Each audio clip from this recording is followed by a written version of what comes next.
Olá, você está ouvindo o podcast Outra Economia, Descomplicando o Economês, um projeto do Movimento Economia pra Gente.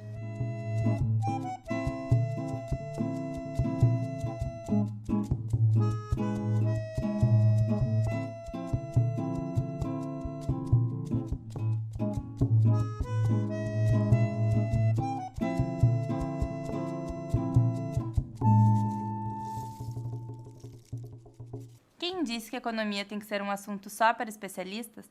As decisões econômicas afetam o nosso dia a dia e é importante saber o que está em jogo. Aqui, nós conversamos sobre assuntos atuais e apresentamos conceitos de forma simples e didática. Este podcast é construído pelo Movimento Economia pra Gente, em parceria com o Centro Interdisciplinar Sociedade, Ambiente e Desenvolvimento da URGS, o CISAD, e o jornal Sul 21. Acreditamos que a economia deve estar a serviço das pessoas, e não o contrário. E você? Nessa temporada, até agora, nós conversamos sobre o sistema tributário brasileiro. Hoje, nós vamos sair um pouco da realidade brasileira e vamos conversar sobre os sistemas tributários nos países latino-americanos e nos países desenvolvidos, e a relação dos paraísos fiscais com a tributação nacional. Para nos ajudar a entender esse tema, estamos aqui com a Cristina Pereira Vieselli, doutoranda em Economia da URGS, e a Júlia Wunsch, economista e mestre em políticas públicas. Eu sou a Mariana Garcia, jornalista e economista. Olá, ouvintes. Muito obrigada por acompanhar nosso podcast e espero que possamos contribuir para esse debate. Olá, Mariana. Olá, Cristina. Olá, ouvintes do Outra Economia. Fico muito feliz de estar aqui debatendo um tema tão importante. Bom, e pensando no cenário internacional, quais países que têm as maiores cargas tributárias e como é a tributação nos nossos países vizinhos? Para esclarecer, então, a carga tributária é a relação entre o total de impostos arrecadados sobre o PIB. Lembrando, então, que o PIB é a riqueza produzida no país em determinado ano. O último relatório da OCDE indica que o país com maior proporção de carga tributária no mundo é a França, com 46,2% de carga tributária. Na sequência do ranking, acompanham os países nórdicos, que têm uma participação do Estado forte em políticas públicas, como a Dinamarca, a Bélgica, a Suíça e a Finlândia. Esses países eles possuem cargas tributárias superiores a 40%. Na América Latina, o país com maior carga tributária é Cuba, com 40,8%. Em seguida, vem o Brasil, com 32,3%. E nas últimas posições do ranking, a gente tem o Paraguai e Guatemala, cujos impostos permanecem em 13,8% e 12,4% do PIB. Ainda em relação aos nossos países vizinhos, um estudo publicado esse ano pela CEPAL, em parceria com a Organização para a Cooperação e Desenvolvimento Econômico, a OCDE, chamado Estatísticas Tributárias na América Latina e Caribe, indica que a média da carga tributária da América Latina é de 22,8%, que está abaixo da OCDE, cuja a carga tributária média é de 34,2%. No entanto, a gente enxerga que tem uma diminuição dessa divergência, uma tendência a América Latina se aproximar dos países da OCDE. Então, nos anos 90, a carga tributária dos países latino-americanos era de 15,5%. Então, segundo esse relatório, os principais aumentos da arrecadação ele se deve ao imposto sobre valor agregado e também imposto sobre renda. A partir dos anos 90 até 2017, 9 dos 25 países analisados, eles introduziram imposto sobre valor agregado e praticamente todos aumentaram esse imposto. Então, é importante também falar, quando a gente fala de comparativos entre países, que a distribuição da tributação na América Latina. Então, do total dos impostos arrecadados, em 2017, 27,4% era sobre a renda, comparando com 33,6% dos países da OCDE, ou seja, a gente tem ainda uma carga tributária bastante regressiva. Por outro lado, os impostos sobre consumo, eles correspondiam a 48,5% total da arrecadação tributária da América Latina e 32,7% dos países da OCDE. Esse cenário, no entanto, ele já foi pior. Nos anos 90, a tributação sobre a renda ela correspondia a 10,1% e já os impostos sobre consumo, 56,8% dos países latino-americanos. Complementando, então, o que a Cris colocou, eu queria fazer uma ressalva sobre a questão de fazer essas análises de comparação das cargas tributárias entre países, que é bom sempre pensar que tem espécies tributárias existentes em um país que podem não existir em outros. Um exemplo é a própria Previdência, que em alguns países é privada, então não faz parte da carga tributária, e além de diferenças metodológicas, que é sempre importante, são importantes fatores a serem considerados, por exemplo, em compilações de tributos específicos, por exemplo, sobre combustíveis, em alguns países são computados e em outros não. Eu queria também fazer uma retomada sobre a comparação do Brasil com os países OCDE, é pensar como esses países que muitos vivem em um estado de bem-estar social, são países com um IDH maior, que possuem uma qualidade de vida maior, e que tem uma correlação disso com a carga tributária alta, e por que o Brasil, nessa lógica, não acompanha a relação da carga tributária com os bons dados de IDH ou de desenvolvimento social. E uma questão para entender isso é entender a incidência da base tributária, né? Se a gente for olhar a carga tributária sobre renda, lucro e ganhos de capital, comparando o Brasil e os países da OCDE, a gente vai ver que a Dinamarca incide em 29,2%, por exemplo, em 2015, esse estudo. Já nos Estados Unidos, 12,9%. O Brasil incide apenas 5,9%. Então, tem uma taxação bem abaixo, né? Agora, pensando sobre os tributos sobre propriedade, também a gente percebe que o Brasil tem uma taxação abaixo dos países da OCDE. A França tem uma carga tributária sobre a propriedade de 4,1%. Os Estados Unidos, 2,7%. Já o Brasil, 1,4%. Agora, esses dois exemplos foram exemplos de tributos progressivos. Se a gente pensar na carga tributária sobre bens e serviços, a relação é ao contrário. O Brasil está em segundo lugar na taxação sobre carga tributária sobre bens e serviços, comparando com os países da OCDE, ficando atrás apenas da Hungria, que tem uma carga de 17,2%. E o Brasil, no caso, tem 15,8%. Os Estados Unidos, por exemplo, têm essa carga tributária sobre bens e serviços de 4,4%. Então, essas diferenças sobre a incidência tributária pode ser a explicação de por que a relação do tamanho da carga tributária não tem a mesma relação com o nível de IDH que os países da OCDE têm. Além disso, uma conversa que a gente já teve nos outros podcasts anteriores é sobre as alíquotas sobre dividendos, que, por exemplo, a Dinamarca tem uma taxa de 42%, a França de 38,50%, enquanto que o Brasil nem tem a alíquota sobre dividendos. A gente pode perceber aqui que é preciso ver a incidência dessa base da carga tributária para entender a relação da desigualdade econômica e social. Muito obrigada. Bom, em um episódio anterior, né, nós discutimos as propostas de reforma tributária aqui no Brasil.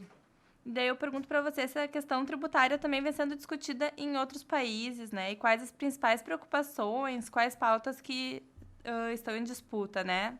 Então, a gente pode olhar para duas linhas de movimento sobre a reforma tributária. Uma linha mais apoiada pelas entidades empresariais, entidades privadas, que tem o discurso sobre a neutralidade, eficiência, simplificação tributária, o fim da guerra fiscal, a redução da carga tributária e a melhoria do ambiente de negócio. Por outro lado, a gente tem um movimento mais pela justiça fiscal, um movimento construído pelos movimentos sociais, que tem mais o discurso sobre a redução das desigualdades sociais, que visa, então, a redistribuição, a regulação, a capacidade contributiva das pessoas e tem como visão o financiamento das políticas sociais. Então, a partir desses dois movimentos que tem se traçado as propostas de reformas tributárias em diversos países, né? Eu peguei aqui um compilado de algumas notícias dos últimos anos para a gente comentar que outros países que estão fazendo reformas ou estão fazendo medidas para mudar a sua tributação.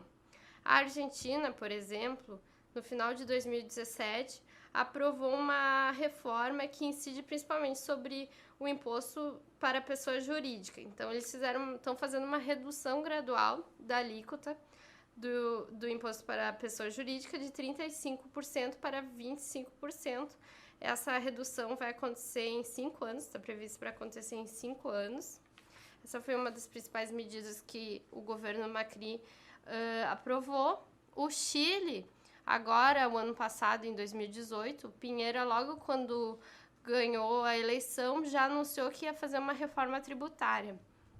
Não sei se vocês lembram, mas em 2014 a presidente Bachelet fez uma reforma tributária justamente impulsionada pelos movimentos estudantis, pela universidade pública, enfim.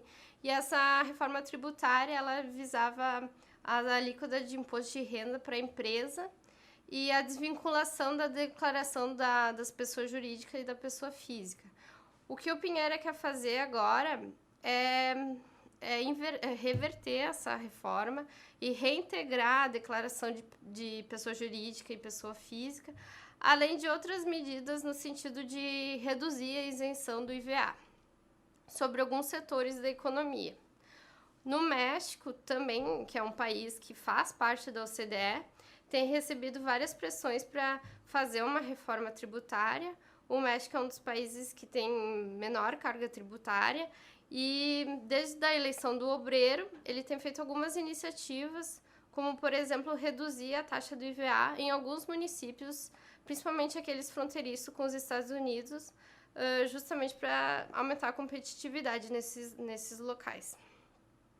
A França, com o Macron, em 2017, também fez uma mudança, que foi a reforma na lei do imposto sobre fortuna, reduzindo, então, a contribuição a ser paga pelos mais ricos, que foi uma medida bastante polêmica e que tem relação com os protestos dos coletes amarelos, enfim. E os Estados Unidos, que agora em 2017 aprovaram a lei dos cortes de tributos e geração de empregos com o Trump, né? E onde os impostos para as pessoas jurídicas foram reduzidos de 35% para 21%, que é, enfim, um corte forte de impostos justamente para beneficiar as grandes corporações. Complementando o que a Ju falou, a gente tem essa disputa de movimentos, né? Por um lado, uma simplificação, um movimento ligado ao mercado, que visa a simplificação dos tributos para aumentar ou para melhorar o ambiente de negócios, e, por outro lado, grupos ligados mais à esquerda, que visam a reforma tributária, visando distribuição de renda, aumento dos serviços públicos. Então, exemplo do que a Ju falou sobre a questão do Trump, né? Essa reforma que ele implementou, ela diminuiu a taxa marginal do imposto de renda de 39,6% para 37%. Ao mesmo tempo que está em disputa nos Estados Unidos, inclusive a gente tem um período eleitoral, né, que isso aumenta ainda mais o acirramento dos grupos, a gente tem propostas como a da congressista Alexandra Ocasio-Cortez, que ela apresentou uma proposta de taxação de 70% de impostos sobre fortunas acima de 10 milhões. E a gente também tem, no mesmo país, né, uma outra proposta de taxação progressiva feita pelo senador e candidato a presidente Bernie Sanders, que ele propôs um aumento de taxação sobre herança. Nessa proposta do Bernie, as propriedades com valor superior a 1 bilhão seriam taxadas em 77% e as acima de 3,5 bilhões em pelo menos 45%. Então, a gente também tem, dentro do país, algumas outras propostas, e também no mundo, né, sobre aumentos de ganhos de capital. Na América Latina, a gente tem algumas propostas relacionadas com a questão ambiental, a exemplo de alguns países como México, Chile, Colômbia, onde foram introduzidas reformas, dentro das reformas, alíquotas de impostos sobre emissão de carbono e combustíveis fósseis. Então, a gente tem bem essa questão de disputa, né, entre progressividade e simplificação da carga tributária. Muito obrigada. Bom, aproveitando então o gancho que a gente estava falando de Estados Unidos, né? Em uma matéria recente, de julho agora de 2019, a BBC noticiou um movimento de jovens multimilionários que querem pagar mais impostos. Isso nos Estados Unidos, né? Inclusive os 18 super ricos. Entre eles a herdeira da Disney e o cofundador do Facebook. Bom, esses jovens eles publicaram uma carta aberta, né, aos candidatos à eleição presidencial americana de 2020, defendendo que o próximo dólar de novas receitas de impostos deve vir dos mais afortunados financeiramente, e não dos americanos de renda média ou baixa, né? Isso é o que está na carta. Vocês poderiam comentar, então, o que está por trás dessa iniciativa? Então, esse grupo, que se autodenomina Milionários Patriotas, são um grupo que tem percebido como a crise econômica tem incidido principalmente entre jovens e mais pobres, principalmente o aumento da taxa de desemprego nos Estados Unidos, e vem aqui trazendo um movimento, e junto eles até traçaram um documento de forma a influenciar talvez a corrida presidencial de 2020, no sentido de fazer um movimento pela maior taxação dos multimilionários. A carta que eles escreveram sugere um imposto de 2 centavos por dólar para fortunas de mais de 50 milhões, o que, segundo eles, geraria quase 3 trilhões de receita ao longo de 10 anos. Então, o que eu acho que é importante comentar, que é um discurso louvável, mas de se pontuar a efetividade desse imposto e a efetividade, enfim, desse movimento diante das outras forças políticas dos Estados Unidos. Ao mesmo tempo, eu não sei o quanto esses multimilionários estariam dispostos, por exemplo, a ser transparente com o quanto eles pagam de fato de impostos hoje em dia. Então, é uma questão, enfim, que essas distorções que ocorrem por causa desses multimilionários é uma questão muito atual sobre, por exemplo, os impostos sobre grandes fortunas e tudo mais, mas a gente não vê um movimento real político para fazer uma mudança quanto a isso.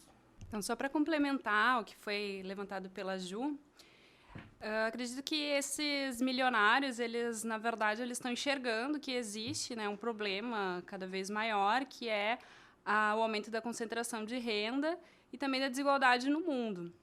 Então, o Thomas Piketty, ele escreveu no livro Capital do Século XXI, que ele constatou, né, que o retorno dos ativos, eles estão superando a taxa de crescimento produtivo, né, e isso produziria maior desigualdade, concentração de renda e concentração de poder. Então, é por isso a importância desse tipo de imposto sobre renda, imposto sobre patrimônio, que seria de forma mais progressiva. Me parece que, pela reportagem, né, e pelas iniciativas dessas pessoas, que eles se deram conta de uma coisa óbvia, né, que seria que a sobrevivência do sistema capitalista, pelo menos, ele necessita que exista um mercado consumidor, que os trabalhadores continuam consumindo e continuam a fazer parte do mercado, de alguma maneira. Por fim, né, nesse contexto de discutir a questão tributária no panorama internacional, nós não podemos esquecer de falar sobre evasão fiscal. Então, quais são os países paraísos fiscais, para que servem e como que funcionam? Os paraísos fiscais, como o próprio nome sugere, são países, normalmente pequenas economias, às vezes nem países, né, emancipados, colônias de países envolvidos, que recebem fluxo de capital e adotam uma política flexível em relação à cobrança de impostos. A Secretaria da Receita Federal ela considera como paraísos fiscais, né, os países que tributam a renda com alíquota inferior a 20%.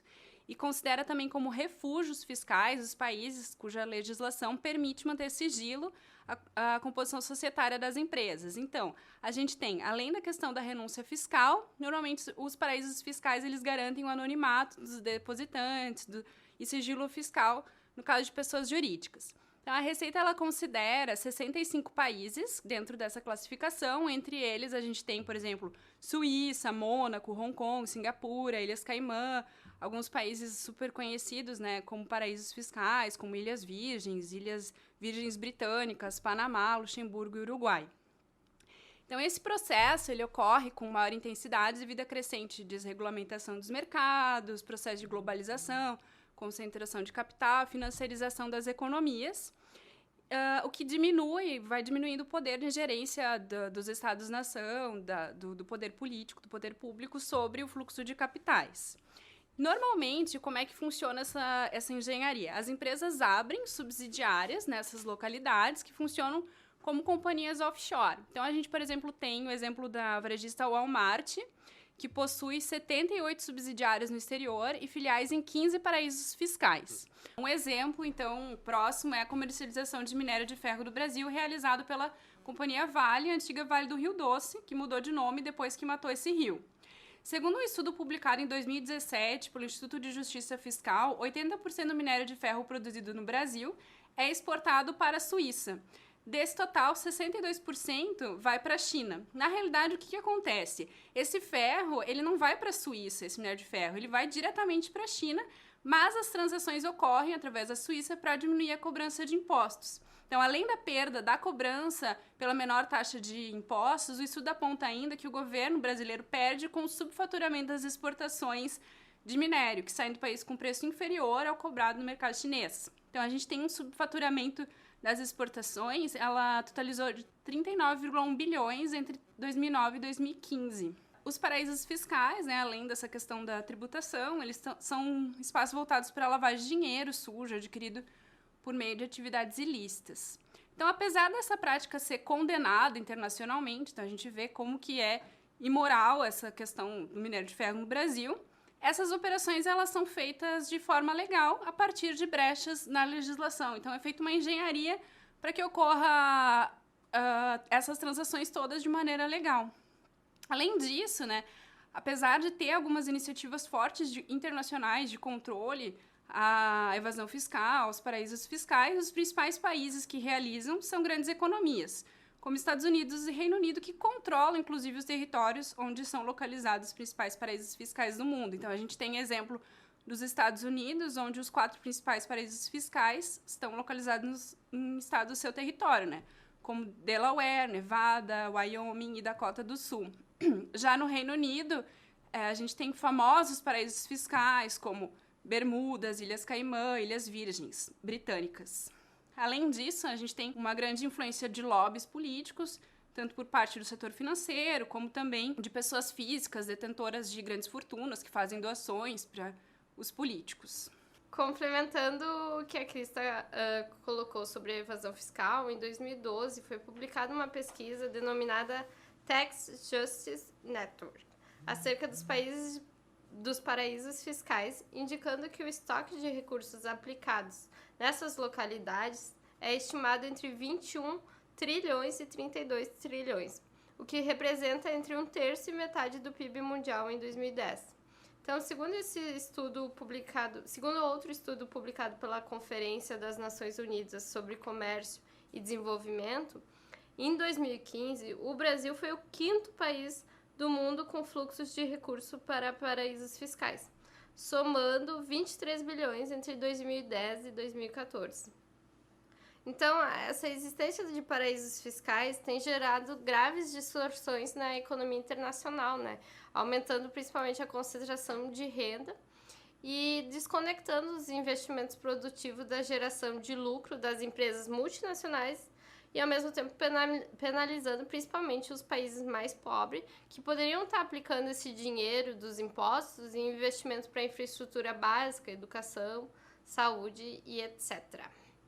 E ainda a gente pode complementar que, segundo o relatório da Conferência das Nações Unidas pelo Desenvolvimento, esse mesmo relatório publicado em 2015, a evasão fiscal suga 100 bilhões por ano desses países mais pobres.